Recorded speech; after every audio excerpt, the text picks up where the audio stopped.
Should you go to film school?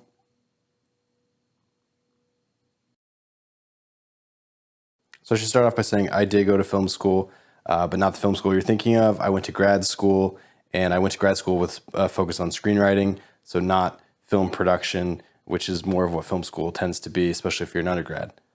Also, the film school I went to was a private university, so that means very expensive, and I'm going to be paying those student loans until I die. I basically just did this because this is stuff I would have wanted to know before I went to film school, and nobody ever told me this. So, yeah, I mean, I was 27 when I started film school because, again, it was grad school. The other thing to know is before I went to film school, I worked at a television production company, mostly reality TV. So I had a little bit of filmmaking experience, a little bit of TV experience. So I wasn't completely new to the whole thing. So caveats, basically. So let's talk about whether or not you should go. Let's start off with, the simplest one. Yeah, so you're about to graduate, you're going to go to college. That was always going to be the plan. Film school is just college plus film school. You're going to get sort of the humanities stuff, and then you're going to get the film school stuff. Sure, that's fine, especially if you have the money to pay for it. You have money saved up or you have scholarships or stuff. Great. College is college. The idea of paying for college, I'm going to address way later, but there's a bunch of people that have the harder question. People that already went to college, I myself included. People that never went to college. People that are already in the filmmaking business somehow, videographers, wedding videographers, corporate people. Filmmaking is one of those things where you don't necessarily get a degree and then immediately start doing what you're going to do. It's not like accounting. You can go to school for accounting, and then when you're on the outside, you can get hired as an accountant. Being a filmmaker, it's a lot less linear, and honestly, I've never met anybody who cares if you have a degree.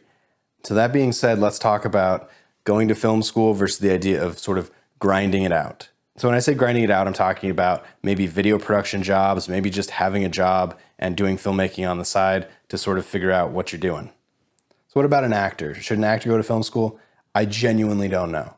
I can't speak to that. In the same way, if somebody goes, hey, I'm an actor, should I move to LA? I don't know.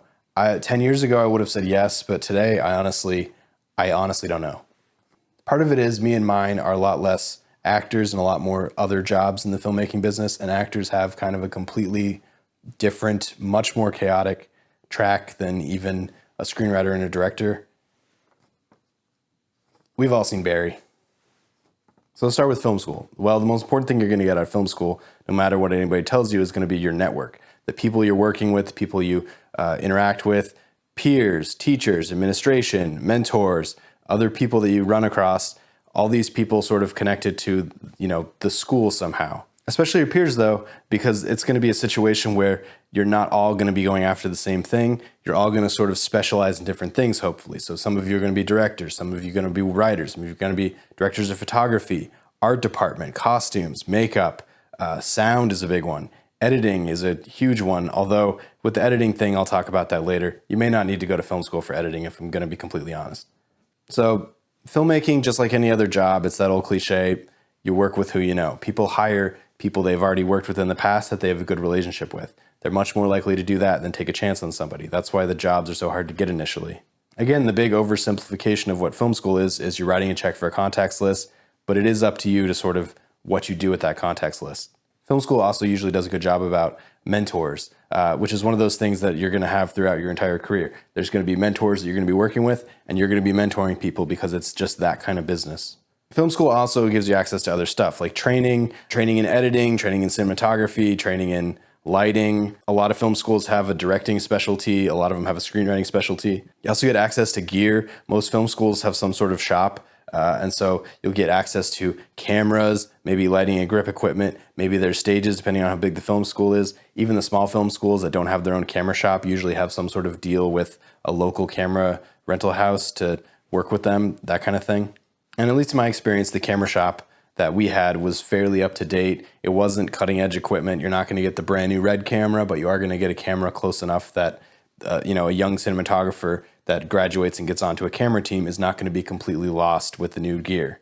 Film school also does sort of the academic stuff, especially the undergrad. So like film history, film theory, film critique, directing theory, all these kind of like cerebral stuff that honestly you could definitely also just find on the internet.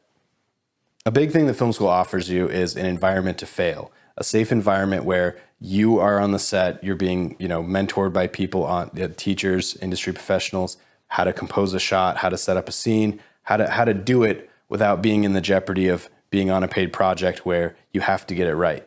You don't want to be figuring it out on a paid set because you're there to actually do a job. And at that point, you either know it or you don't. And honestly, it's just a great opportunity to sort of work with your friends and see who's good at what. A lot of trial and error. Having worked with a bunch of different film schools and a bunch of different groups of film students, the average is all over the place. Some schools seem to do a really good job of best practices and the hierarchy and all the stuff that you got to get right. And some of them, people are just figuring it out. So in the film school I went to, the grad program was screenwriting, writing and producing for television, which was just writing for television, and then film production. And the only issue with that was everybody in the grad school, it was kind of assumed that you had experience with this. This wasn't your first day doing this. And so at least for the production kids that I worked on set with quite a bit early on, most of them didn't have a film background, so they didn't know the set rules, the hours rules, how to treat actors on set, all the basic like human things that you learn on set on your first couple sets. Nobody ever taught them that because they were assumed to already know it. And so really bumpy road early on. Crazy enough, I worked with the undergrads all the time and they were fantastic because they had been taught very clearly, this is how you behave on set. This is the hierarchy on set. This person does this person does this. The hours are important, all that kind of stuff. So I think it was just a lapse in training with this particular film school. But at least anecdotally, it was way more satisfying to work with the undergrads. Also, it was a private school, so the undergrads tended to have a lot of money. A lot of those kids were kids of industry. So the quality of the sets were just better because more money, more opportunity to make something look cool. And so yeah, every film school is going to be a little bit different. The culture is always going to be a little bit different. The school inside the college how's that relationship, but also where is the school located? Is it Los Angeles, New York, Atlanta, Toronto, Vancouver? Is it one of these film towns, or is it somewhere in the middle of nowhere where there might not be a supporting professional industry connected to it? But again, the major thing that you're getting out of film school is going to be that contacts list. And so if you're not in Los Angeles or New York, your contacts list is really probably going to be most connected to your local town. Whereas a lot of things film school grads do is once they graduate, they move to Los Angeles and New York or some other film town, Atlanta, New Orleans, Austin, Albuquerque. So like the dream film school scenario, you get in, you meet all your friends and future collaborators, and you start working on stuff, and you all pick your own things. This person directs, this person's a screenwriter, this person does art department, this person does camera, this person does sound, and you all do that. And then you all graduate and you all go off into your respective fields to sort of work your way up the hierarchy at wherever you're going to go. And as some person gets this job, they bring somebody over on there. If person gets this job, they bring some over here on there. And so you're constantly having success and bringing people up with you, wherever you go. That's why the contacts list is so important, because it's not just hiring your friends, but it's also you get a shot. Now you've opened the door for one of your friends to get a shot. And it's just a thing that happens for your entire career. There's 80-year-olds that if you ask them, their earliest collaborator when they were 19 is still somebody they work with on a yearly or a monthly or a daily basis. And so that sounds awesome. Film school sounds super great. What's the catch? Well, it costs money. It costs cash. And it's cash you're never going to see again. Tuition, once it's gone, it's gone. Rent, maybe you have to relocate out of your hometown to go to this college. All of that is expensive, and it's not an investment in the way something else is an investment, because you can't cash it out at some point. You just give it away, and that's the end of it. And the money just keeps going up depending on where you go. Is it a big school, a popular school? Is it in an industry town like Los Angeles, New York, that's already inherently expensive to live there, and now you're going to an even more expensive, more competitive school? Also private school, which is what happened to me, extremely expensive. And again, if money isn't a problem, if daddy's going to write a check every semester, enjoy your 4-year vacation, try to make friends, try not to completely waste all of your time. But yeah, it's going to be great for you. And I would say it's going to suck when you graduate, but if you have money and you're working in the industry, you're fine. You're probably not going to struggle at all. It is what it is. Just make sure you're interacting with people who also like to do the stuff that you do, because they will need to collaborate with you and you will need to collaborate with them. And so for all the kids who don't have money, who are actually watching this video to try to make a decision, merit only goes so far. It does matter a little bit, but at the end of the day, a rich, connected child of the industry is going to have every opportunity, and it's up to them to fail, whereas you're probably not going to have very many opportunities, especially at first. Does it even out in the wash? I don't know. And I will talk in the end about paying for school, because I think that's really important, and I wish I would have known this going in. at any of the 3 colleges I attended over the last 15 years. All right, so let's talk about grinding it out. So you don't go to film school. Yeah, I mean, grinding could mean finding whatever job it is in your local town and you're just going to hang out and you're going to have a modest life and you're going to be making films on your own dime on the weekends.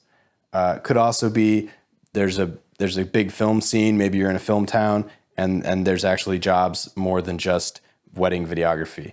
I have noticed that pretty much any city has some sort of wedding videography scene. Just know that if you're doing wedding videography, you're going to be doing it a lot. You might make a lot of money, but basically every weekend of your life is going to be booked doing weddings, and every week of your life is going to be booked editing weddings. Those who do it and are good at it, I have all the respect in the world, but it's not the same thing as something like narrative film, scripted television.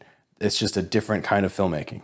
The bigger the town you're in, it's not just wedding films, corporate videography, industrial videos, maybe some commercial stuff if it's a big enough town, music videos if it's an even bigger town, and then you're getting to huge towns where probably have some sort of film industry in them. Yeah, all of that's on the table. It really depends on the market that you're in, because in the same way film school, you're basically writing a check for a contacts list. When you're grinding it out, your contacts list is going to be built slowly over time, and it's going to be in the community you're working in, which may merit a move to a bigger community. And when you start off grinding it out, you're usually going to be doing crew of some kind, which means an assistant, an extra set of hands, that kind of thing, working on set. It's a lot less of the more creative stuff and the flashy stuff like directing and screenwriting. And then there's that word videography, and I want to define videography for us right now, just the way I'm using it, because it gets thrown around for everything, and I think it needs to be a little bit more clear. So filmmaking, in the definition that I'm using, involves a crew of some kind. There's usually a director, there's usually a scripter, a screenwriter, there's sound department, there's makeup department, there's set design, there's all sorts of different departments. Whereas videography is much more documentary style, run and gun, if you've heard that phrase, where the same person maybe is doing sound, a camera, maybe they write the script or they're doing the interviews. And then usually when I hear videography, I'm also hearing they want you to be the one editing it too. And so one-man band I consider videography, because you're doing all of it. And I'm not knocking that. One-man bands, wedding videography, regular videography, when you get good at it, you get really good at it, but it's not exactly the same as filmmaking in the way film school would teach you, although documentary sort of bridges the gap a little bit on that. And for what it's worth, a lot of graduates from film school, especially if they don't want to move into a bigger market like LA or New York, will start a production company and start doing videography and corporate videos and all that kind of stuff too. So from one point of view, just by not going to film school, you kind of have like a financial leg up against these young kids that just graduated that have all this debt now. But the trade-off is you're still starting from zero with your contacts list. In theory, they have made their contacts list. And ultimately, they'll have a slightly different contacts list than you because they have a lot of film school contacts that you may not ever have access to. And yeah, depending on the town, crew jobs for like film and TV will show up. It could be a situation where every summer a film comes and shoots in your town and you get some crew experience there. You'll probably be a PA. That's fine. It could be a situation where there's a little bit more of an industry there where you can jump back and forth, hop between films and TV sets and that kind of thing. The only issue with that is if it's really inconsistent work, if only one film shows up a year or something, it's going to really take a long time for you to work your way up through crew, and you're going to have to figure out when there's no crew positions what you're going to be doing in the meantime, and it's probably not going to be helping you. Whereas if you work in an industry town, if you crew on one thing, you might be able to get promoted into a higher position and crew on another thing or crew on an additional season, so you can sort of work your way up the crew ladder that way. And set days are hard. Crewing is extremely hard, so it's a lifestyle. Filmmaking takes a long time, but if you're willing to crew, there's always jobs for crew members. You just have to get your foot in the door somehow. But yeah, since this whole video is talking about film school, the big carrot that everybody's chasing is directing and screenwriting, because those are the flashy, like most control, most high-paying jobs, and everybody wants them. Yes. These halo jobs, no matter how much you crew, you're probably not going to get them because it's just a different system in place for these kind of fancy, specifically creative jobs versus technical jobs like working crew. Also, there's video editing, which I didn't really mention much in the film school side of it, but if you're video editing, go get your money. There's a million jobs for video editors. Obviously, the really fancy, prestigious stuff like feature films, you're going to need experience, you're going to need contacts, so it's a little bit more film schooly, but there's a huge want for video editors in everything, from TikTok movies all the way to Marvel movies. it seems like there will never be enough editors for the rest of the time. So if you enjoy editing, if you have that brain, I don't, enjoy, try to learn more because you'll get better paying jobs that way, but just go edit. And again, so the big cost of film school is tuition. It's the money. Whereas if you're just grinding it out, you're kind of living debt free, and you can maybe, if you make a little bit of money, you can start investing in yourself, which is gear, or I think the best investment is actually doing like weekend short films. But yeah, if you have a small production company, it is nice to sort of start investing in gear, especially stuff you use all the time that's going to pay for itself. Cameras are a terrible investment, but everybody kind of needs one. But if you're working at rates where they're expensive, you can always rent. But yeah, gear is so expensive, it'd be really easy to blow a tuition amount of gear for your teeny tiny production company really easily. So just be careful, make the right investments, only pick gear that's going to pay you back. And yeah, long term, I think your best investment if you want to actually be a filmmaker is put that money towards making short films, because you're going to learn a lot, and those are the things that are going to get you the next jobs. And so yeah, just like film school, the big thing that you're always going to be trying to work on and grow and build out is your contacts list. And again, film school, you kind of get a big start, but you're going to keep building it out, grinding it out. It really is dictated by who you work with and sort of the community you're working in. And yeah, film school or no, if you can get on a crew and you're planning on specializing in something technical like sound or camera or something like that, you will find your tribe reasonably quickly, and you might make a lot of money quickly because those technical jobs do promote from within a lot more than something more creative like screenwriting and directing. But yeah, film school, you find your tribe, grinding it out, you have to make your tribe. But at the end of the day, everybody has to just make their tribe. And so let's talk about some of the creative jobs. Specifically, screenwriting and directing, those are sort of the ones that everybody's attracted to. Those are the ones that everybody can name. They're halo jobs. Yes, film school can help because it's going to give you, especially if you're a director, a lot of practice on set, a lot of figuring out how you direct. The trade-off is if you don't go to film school, you're just going to have to make ways to direct yourself. And screenwriting is a little bit more complicated because in theory, all you need to do is write. You just need to be doing this the whole time. But it's more important to have sort of a writer's group and a workshop. To be workshopping everybody's scripts, you need to be reading all the time. And so film school gives you a really good framework for that because it's supervised, the workshops are run. And so you sort of learn best practices, how to behave in the room, how to behave in a workshop, how to think critically with your script, not take stuff personally, which is all stuff you can learn outside of the classroom. It's just a lot harder, and it's a lot harder to find a consistent group of people to be constantly workshopping each other just because people have lives. And so when you're in school, your life is school. But I think especially for workshops, it's really good to have a good, healthy example of a workshop before you go out and do it yourself, because otherwise you're just not going to see the pitfalls, and you're going to maybe make a toxic workshop a few times before you guys actually figure it out. But yeah, if you think about it, all these top tier jobs, these halo jobs, part of why they're so high pay is there's a huge creative risk involved. Basically, the entire film is on the director's shoulders, or the entire show is on the showrunner or writing staff's shoulders. Also, that job is really, really hard. It's really easy to burn out in something because it requires so much of not just creativity, but perseverance. You need to be able to tough out a bunch of different things coming at you at once instead of just mastering the technical side and just performing the technical side. And yes, there's a different kind of director. You can direct corporate videos, you can direct documentaries. I'm talking about scripted directing because I think scripted directing is a lot more like writing than something like directing interviews for a brand. The sort of bridge to that gap is like music videos. A lot of directors that come from the music video world tend to do commercials and then tend to do movies because you can sort of scale up that way. Screenwriting is just screenwriting. There's only sort of a few ways to do it. If you're working in narrative, it's all kind of the same, but narrative is a much smaller sort of society than something like corporate video or commercial video or music videos. I will admit there is this thing with cinematographers or directors of photography. Roger Deakins is a really good example. A lot of these really big top tier Oscar winning directors of photography, cinematographers, came up through documentaries. I can't explain it, but it is one of those things. So if you are specifically focused on cinematography, another avenue could be shooting documentaries. At some point you will have to start to transition your career though to work more in narrative. Watch a Roger Deakins interview about it. And so either way, film school or no, if you want to work in narrative, you want to work in scripted, you're going to have to make stuff on your own on the weekends, on time off. You're going to have to spend your own money because nobody's going to give you that job. You're going to have to make that job for yourself a lot, especially at first. More importantly, the first batch of things, the first X amount of years of you doing this kind of stuff, those films are going to be absolutely terrible. They're going to be humiliating. They're not for public consumption.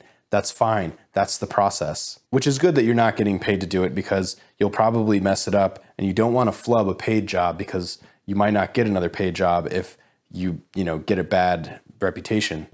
If you're not doing film school, your free to fail is you just know this $1,000 film you made is going to be trash, and you're just going to have to accept it and learn from it. And I promise you, you're going to learn so much more than you ever imagined on every single one of those. I'll tell you right now, I've learned so much more working on these little short films that I've done where I'm creatively in charge somehow, versus all the hundreds of set days that I've crewed where I've just been a PA and I've just been doing the same task over and over again. But yeah, especially for directing and screenwriting, you're going to be making these little films. You're going to figure out what you like, what you don't like, what you're good at. It's the same thing as film school. It's just you're on the line now. And honestly, when you have skin in the game, it's a lot more motivating. It's also good to start learning your blind spots, learning stuff you're not very good at that you have to shop out to somebody else, or start honing something that you've never really had time to hone. So much of being a director is just working on set. A lot of it just can't be done until you're on set, where there's jeopardy, where there's a time crunch, where everybody's looking at you. And so the last thing I want to say about these halo jobs, directing, screenwriting, is you kind of got to learn everything. You kind of got to touch everything at least a few times to sort of understand the machine. I'm not saying a director needs to know what this little thing is sticking out of the side of the camera. That's not necessary, but the director does need to be able to look across the set and understand what everybody's role is approximately, because they need to be able to use those roles to make this the frame. Screenwriting, very similar situation. One of the first things you learn in film school about screenwriting is you got to get it off the page, and you got to get people talking. You got to have actors go in and say the dialogue. Otherwise, you won't realize how terrible your dialogue is. But yeah, it's super important for a screenwriter to learn not only how to write the script itself, which can just take time and iteration and just reading a lot of scripts, but also how that translates to the set. Because again, the script, unlike a novel is just the author talking to the reader. It's a very direct communication. Screenwriting is completely different. It is that, but it's also a template for all these jobs, all these departments to break off and take what they need out of the script to go work on something. Art department, makeup, stunts, dialogue, pacing, all this kind of stuff. And as a screenwriter, until you've gone to set and sort of seen how the machine works, you might not have a full grasp of the context of what you're actually writing. Admittedly, there's a billion different versions of scripts, drafts, specialize in one thing or another. That's not really up to you. If you're a screenwriter, you're really just focusing on the creative, the storytelling part of it, but it's very helpful to know.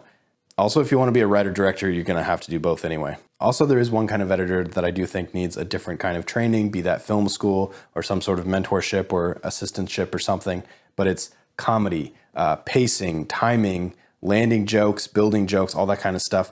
I just don't see a lot of editors, especially young editors, understand the sort of ebb and flow of what comedy is. It seems like everybody understands drama. There's different ways to do drama, certainly, but I think you have to have an ear for it. You really have to be trained properly to understand intuitively how to do comedy. And I'm not even sure film school teaches it, but I will say that is the one case where if you're an editor, if you can learn comedy, you are a million times more important than you were as just a regular editor, because it's so hard to edit comedy correctly.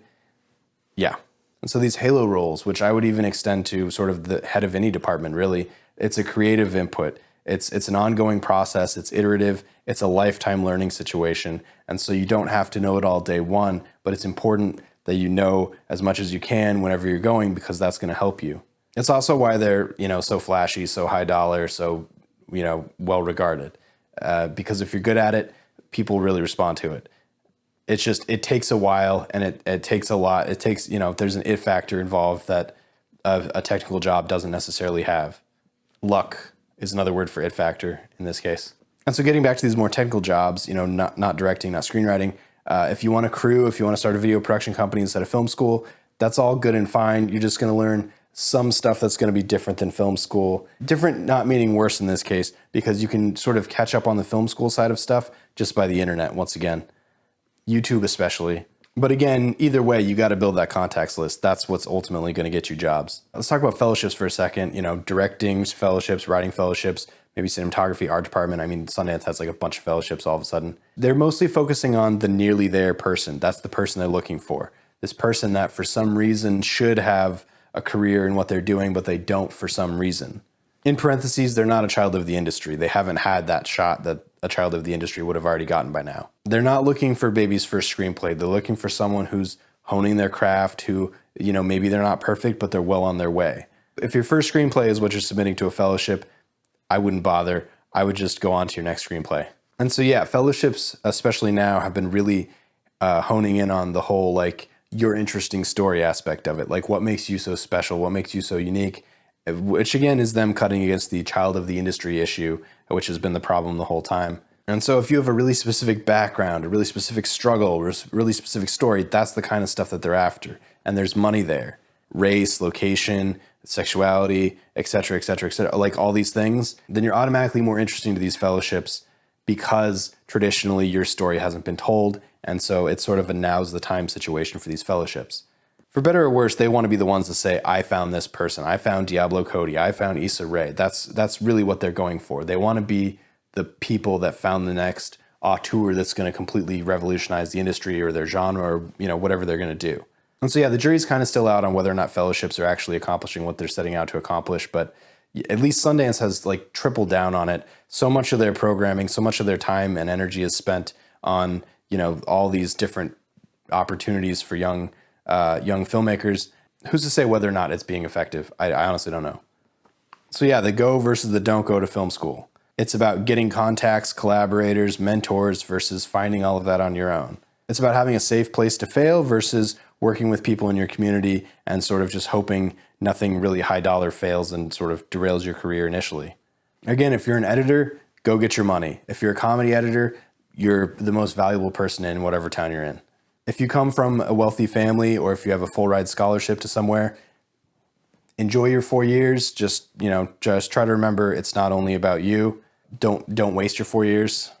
If you're going after one of the halo jobs like director or screenwriter, film school might give you a leg up.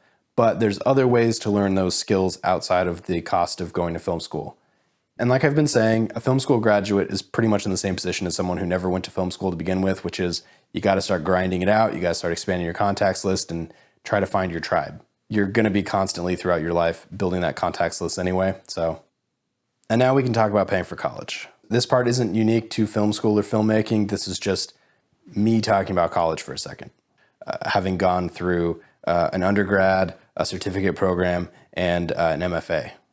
But I do think this stuff is important to understand because I thought I understood it, but looking back, I wish I had known some of this.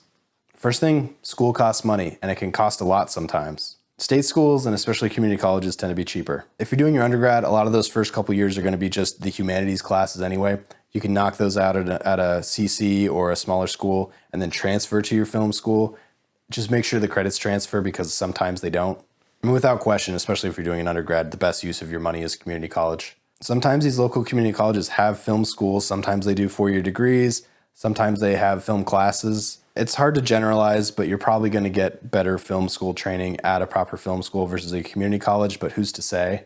I think the town the college is in is a lot more relevant to the quality of the film school than the actual school itself. And we all kind of know the top tier film schools because they get talked about. Here's, a not finished list, but UCLA, AFI, USC, Chapman, these are all, industry schools, but just be aware that half of these schools are private and they're all really, really competitive and really, really expensive.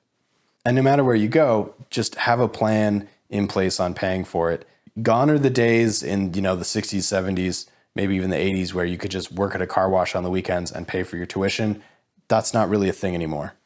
And so when I'm talking about paying for college, I'm not saying take out student loans, which is what I did. A lot of my undergrad and then all of my grad school was student loans. Student loans in their current situation are kind of a terrible situation because if you started a $100,000 business, for instance, because some of these schools, that's what you'll be ended up paying when you graduate. So you took out a $100,000 loan for your business goes under, you file for bankruptcy, you get most of that money washed away, you're good. Student loans are not like that. Student loans stay with you. It's crazy that in America that's a thing. It's absolutely disgusting, but it is one of those things. Whatever you're putting on your student loans, you're going to have to pay back at some point.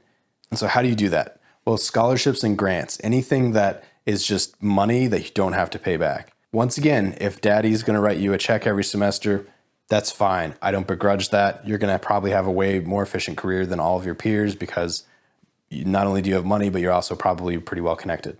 And so for people who don't have daddy writing a check, you got to go out for absolutely everything. I'm talking about sports scholarships, academic scholarships, societies you're in, community service groups, debate team. But yeah, anything that can get you money that you don't have to pay back. So I'm not talking about Stafford loans. I'm not talking about any of that. I'm talking about federal grants, private grants. If you're part of a religious group, or if you're a first generation American or first generation going to college, any of that kind of stuff.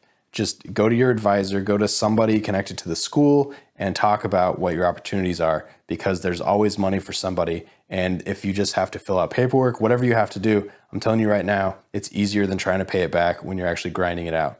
Maybe you're thinking, well, if I do all this and I get all these scholarships, and now I have all these responsibilities to keep up the scholarship, what if I get overwhelmed? Well, here's a crazy secret that nobody seems to talk about. Film school is pretty easy. I mean, the humanities classes are what they are. Some of them are harder than others. But if you really wanted to, you could totally skate through all of them without much effort. That's kind of what I did. And film school itself, it's, half of it is you're doing something you like, so you're actually invested in it. But the other half of it is you would have to try to fail out of film school. My MFA in film school was many times easier than my creative writing degree in my undergrad. I can't explain it. I don't necessarily think that's the case for everything. I think if you're going to USC, it's going to be very competitive. Some of these schools do have this thing where they go, look to your left, look to your right. One of you will not be here next semester. I don't believe in that kind of thing. I think that's a really horrible, toxic way to pit creative people against each other. I can understand that for like law school because it's supposed to be competitive. But when you're doing something creative, it's really hard to quantify creativity to begin with. And the idea that you're going to cut somebody based on performance, based on their peers, that seems completely ridiculous. So maybe some film schools still do that. I honestly don't know. It's not a film school I would ever want to attend. The point is, you want to graduate without any student debt, because that debt will follow you. Again, it will not go away if you file for bankruptcy. It's going to find you. Switching gears, something else to know, whether or not you go to film school, filmmaking is a really exhausting, daunting, long hours process. You're going to be tired all the time. It's just one of those things. I've never been more tired than when I worked on crew. You're doing 12+ hour days. You're doing minimum 5 days a week because you're just grinding it out, because that's what filmmaking is when you're on set. It's just grinding it out. It's just getting to the end. And it's physically exhausting on the body. If you've been paying attention recently, some of those rules have been changing a little bit. The hours thing has finally been brought into question some more. But yeah, being on set is a grind and it's exhausting, and it will melt your brain if you let it. Something else to think about.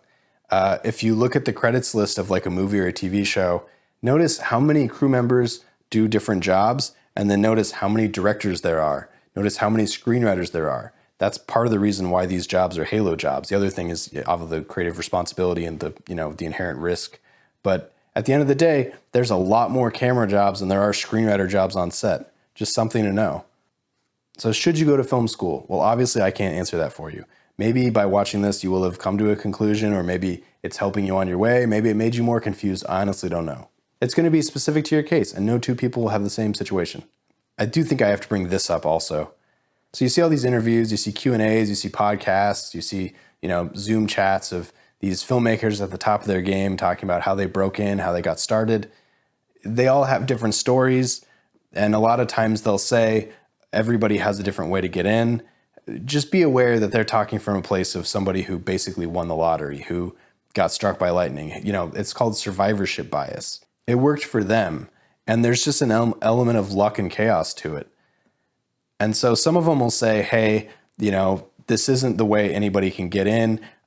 I think there's certain patterns, blah, blah, blah. But if you do what I did, you probably won't make it. Bo Burnham has a really good Conan interview where he talks about it, where Conan says, hey, Bo, how do you get started right now? And he goes, give up. It's not worth it. The odds are stacked against you.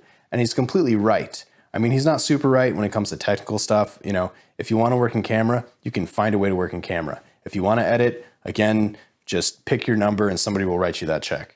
But yeah, every so often I'll see a Q&A where a filmmaker's like, yeah, I did this. And then all of a sudden Disney hired me. And it's like, yeah, that happened for you. That doesn't happen for everybody else. And so a lot of times filmmakers will acknowledge that it's a total random thing and that their way in is not going to be your way in. And some of them just conveniently forget to mention the fact that luck has a huge part of it, and that if you do everything that they did, you probably won't get it because everybody's way in is going to be different. And it's kind of messed up if they don't mention it. That's all I'm saying. Okay, so that wraps up the sort of the information part of this video. I will talk about how I got in because maybe you're curious. So let's just go through it real quick.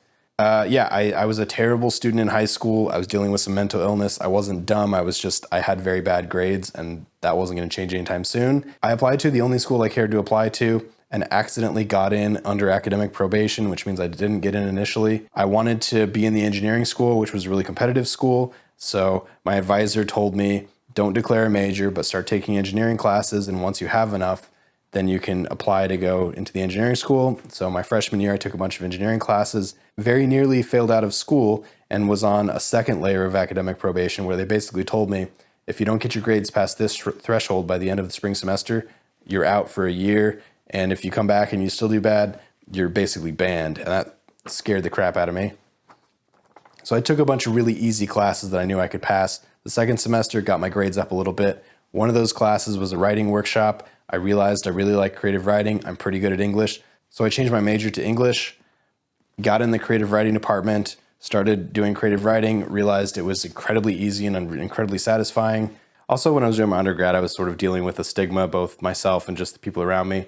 Being an artist was sort of not really a thing you should be doing. And also the idea of like having success and going after sort of the Hollywood dream was completely inappropriate and sort of laughable. Yeah. About the time I was going to graduate, I started taking film classes from the film school and realized that I really wanted to do film school. Realized that it was going to take me 3+ semesters of more classes in order to get a double degree, film and creative writing. And so I decided for basically money reasons to just graduate instead. Shortly after I graduated at 23, I moved to LA to sort of break in, make it, blah, blah, blah, with the intention of being a screenwriter. Fairly quickly, I found like a PA job at a reality production company and stayed there a while. While I was there, I got a certificate in screenwriting from UCLA. I realized I didn't want to work in reality. They kept offering me jobs or trying to promote me into an assistant spot at that production company that wasn't for me. And so I couldn't figure out a way to sort of get out of the company because the paycheck was too good, but also I didn't want to be there anymore. So I came up with this idea in like my third year at that company where I would apply to the one film school I thought that might actually take me. And as soon as I got my rejection letter, I would go move back in with my parents. And I had a little bit of money saved up and I was going to make my feature film. Weirdly enough, I got accepted to this university for my MFA in the writing and producing television department. They should just call it writing for television because they don't really teach much producing. That's just a weird criticism that I have. I spent 3 years working on my MFA and then I graduated. By that time, I had pretty much decided I needed to move away from LA. It just wasn't for me anymore. I'd been there for almost 8 years at that point. And then like 18 months later, the pandemic hit. So that's pretty much brings us to where I'm at now. So I've been out of grad school for 4 years at this point. Do I regret going to film school? No, but it's complicated. I 100% regret the fact that I went to a private film school and have just impossible amounts of student loans at this point, unless I break in and hit the lottery and get struck by lightning and all that kind of stuff, and then one job will pay it all off, but it hasn't happened yet. Like I said, it's been 4 years since I graduated. I still keep up with a large proportion of people I did my MFA with, students, teachers, other contacts, some undergrads I worked with. Again, I had been building my contacts group in LA for almost 4 years before I started film school, so I had a pretty robust contacts list at that point. My writing and producing partner I met in film school. Admittedly, I'm not the most successful person that graduated out of my class. I'm also not the least successful, and there are people who have left the filmmaking industry, and I don't knock it. In the same way I wouldn't knock anybody moving away from LA because it's LA. For the first 6 years I was in LA, I was convinced I was going to die there. I was that committed to being in LA, and then, things change. And so that's kind of the abridged version of what I did. And so, film school for me happened between the ages of 27 and 30.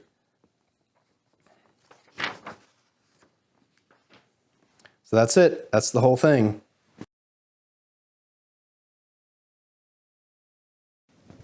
Oh, I feel like I just did a deposition. Oh. All right. Bye.